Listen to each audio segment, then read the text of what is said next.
Mr. Speaker, today I also want to ask some questions about accountability in education.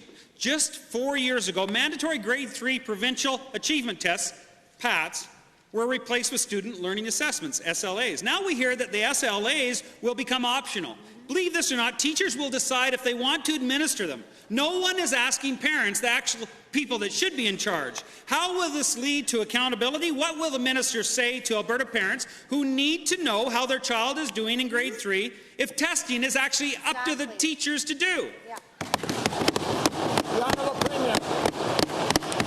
Well, you know what, Mr. Speaker, if the member opposite were to actually go out and talk to parents and talk to Albertans, what they would hear from parents of kids who are in Grade 3 is that those Grade 3 exams cause nothing but stress and anxiety for those kids, and that experts from all across the board think that they are a bad idea. And indeed, that's why their dance partners actually supported a private member's bill several years ago to get rid of the Grade 3 test. So, Mr. Speaker, that is exactly the minister is working on this issue, but you know what? We have to have balance, and subjecting Grade 3 kids to these tests just so that they can measure things is not.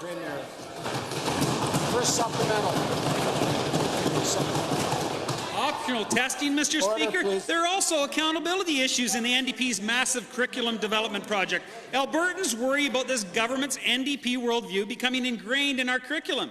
This government doesn't want to disclose which outside groups are even being consulted on the curriculum, and they won't release the actual comments that Albertans provided on the government's flawed consultation process. Why is the minister ducking accountability? And if he is confident that what he is doing is what Alberta parents want, why won't he release the actual comments submitted by parents on the surveys?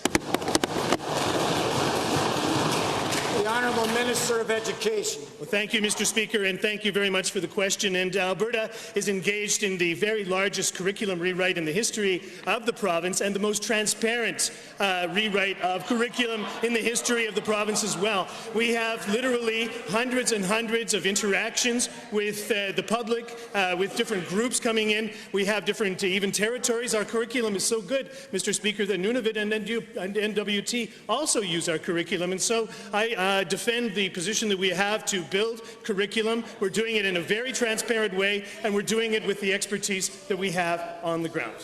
Second supplemental.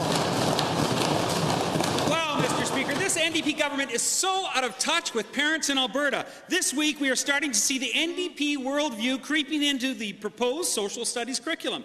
As one columnist noted, there seems to be precious little history in the draft curriculum. Instead, there is a focus on, wait for this, prejudicial policies and perspectives on activism. Ooh, Mr. Speaker, when you look at the new list of things being taught, you might think that Alberta is a horrible place and not one of the safest, freest, and most tolerant places in the entire world.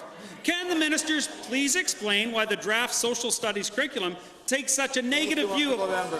Thank you. Honourable Minister of Education. Well, thank you, Mr. Speaker. And certainly the program that we are building for curriculum is transparent in the broadest possible way. We have literally hundreds of different individuals and groups presenting. I would advise the honourable member opposite to actually read what we're putting forward instead of just reading secondhand Twitter quotes, because what we have in substance is not only setting a new standard for curriculum, but it is also, I think, going to be something that will help us all in the future for all of our children. I think that it's something we will be very, very proud of, Mr. Speaker.